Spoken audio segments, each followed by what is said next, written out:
अस्सलाम वालेकुम नाजरीन, आज की वीडियो में हम हार्डशिप ट्रांसफर के नए राउंड के बारे में बात करने जा रहे हैं जो बहुत जल्द एजुकेशन डिपार्टमेंट में खुलने जा रहा है। ये वो मौका है जिसका बेशुमार असातिज़ा कराम शिद्दत से इंतजार कर रहे हैं, खास तौर पर वो लोग जो किसी बड़ी मजबूरी या जाती मसले की वजह से अपनी मौजूदा पोस्टिंग पर काम जारी नहीं रख पा रहे। नाजरीन, सबसे पहले ये समझना बहुत जरूरी है कि हार्डशिप ट्रांसफर के लोगों के लिए होता है। ये राउंड खास तौर पर उन असातिज़ा कराम के लिए होता है जो बेवा हैं, माजूर हैं, तलाक याफ्ता हैं या फिर वो असातिज़ा कराम जिनकी शादीशुदा जिंदगी के हवाले से वेडलॉक कैटेगरी में आते हैं। यानी अगर आप इन मखसूस कैटेगरीज में शामिल हैं तो आपके लिए एक खसूसी सहूलत मौजूद है ताकि आप अपनी जिम्मेदारियों को आसानी के साथ निभा सकें। अब सवाल ये पैदा होता है कि ये हार्डशिप राउंड कब शुरू हो रहा है। तो नाजरीन, एजुकेशन डिपार्टमेंट के मुताबिक इस वक्त जनरल ट्रांसफर राउंड जारी है और 6 सितंबर तक दस्तावेजात की वेरिफिकेशन की डेडलाइन मुकर्रर की गई थी। इसके बाद 15 अक्टूबर तक तमाम असातिज़ा कराम को इनके ट्रांसफर ऑर्डर्स मिल जाएंगे। जैसे ही ये जनरल राउंड मुकम्मल होगा, इसके फौरन बाद हार्डशिप ट्रांसफर का आगाज कर दिया जाएगा और ये अगले 3 हफ्तों के अंदर अंदर खुलने वाला है इंशाअल्लाह। यहाँ पर एक और अहम बात समझना बहुत जरूरी है कि हार्डशिप ट्रांसफर के लिए तरीकाकार जनरल ट्रांसफर से बिल्कुल मुख्तलिफ होता है। जनरल ट्रांसफर के लिए पूरा सिस्टम ऑनलाइन होता है, लेकिन हार्डशिप के केस में असातिज़ा कराम को अपनी दरखास्त दस्ती तौर पर अपने सीई ऑफिस में जमा करवानी पड़ती है। इस दरखास्त के साथ आपको अपने केस को साबित करने के लिए जरूरी दस्तावेजात भी साथ लगानी होती हैं।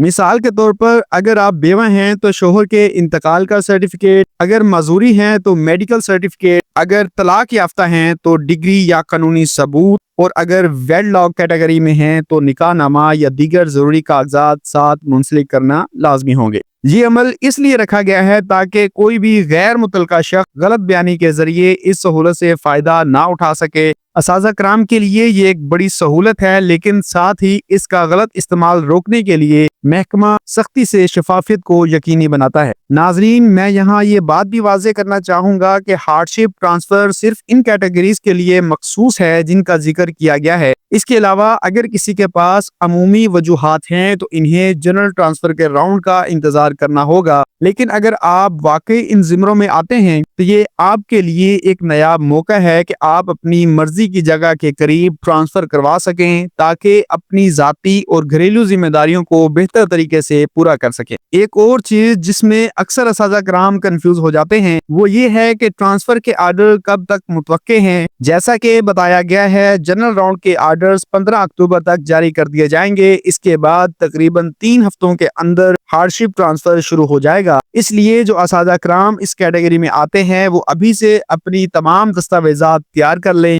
और वक्त ज़ाय किए बगैर दरखास्त जमा करवाने की तैयारी कर लें, क्योंकि जैसे ही राउंड खुलेगा ज्यादा देर इंतजार करना नुकसानदेह हो सकता है। ये भी जहन में रखें कि हार्डशिप ट्रांसफर हमेशा महदूद मुद्दत के लिए खोला जाता है, इसलिए इस मौके को ज़ाय ना करें। अपनी एप्लीकेशन में हर चीज वाज़ेह और दुरुस्त लिखें ताकि आपका केस मजबूत हो और बगैर किसी रुकावट के मंजूर हो सके। याद रखें, ये सहूलत खास तौर पर इन लोगों के लिए है जिन्हें हकीकी मुश्किलात का सामना है। आखिर में नाजरीन, ये कहना गलत ना होगा कि एजुकेशन डिपार्टमेंट ने असातिज़ा कराम की मुश्किलात को मद्देनजर रखते हुए एक बहुत मुस्बत कदम उठाया है। बेवा खवातीन, असातिज़ा हों, मजूर अफराद हों, तलाक याफ्ता या वेडलॉक कैटेगरी के असातिज़ा कराम हों, ये सब माशरती और जाती मसाइल से गुजर रहे होते हैं। ऐसे में अगर इन्हें अपने करीबी इलाके में ट्रांसफर मिल जाए तो यकीनन इनकी मुश्किलात में नुमाया कमी आ सकती है। तो नाजरीन, अब आपके पास मुकम्मल मालूमात मौजूद हैं। आपको पता है कि हार्डशिप ट्रांसफर कब खुलने वाला है, कौन कौन इसके अहल हैं और अप्लाई करने का तरीका क्या है। अब ये आपकी जिम्मेदारी है कि इस मौके को ज़ाय ना करें और अपनी दरखास्त वक्त पर जमा करवा दें ताकि आपके केस पर बर वक्त कार्रवाई हो सके। अगर आपको ये मालूमाती वीडियो पसंद आई है तो बराह करम इसे लाइक करें, अपने दोस्तों और साथी असातिज़ा कराम के साथ शेयर करें ताकि ज्यादा से ज्यादा लोग इस सहूलत से फायदा उठा सकें। और हाँ, अगर आपने अभी तक मेरा चैनल सब्सक्राइब नहीं किया तो फौरन सब्सक्राइब कर लें ताकि आपको एजुकेशन डिपार्टमेंट की हर नई अपडेट सबसे पहले मिल सके। बेल आइकन दबाना ना भूलें ताकि कोई भी अहम इतला आपसे मिस ना हो। अल्लाह ताला हम सब के लिए आसानियां पैदा फरमाए। अल्लाह हाफिज।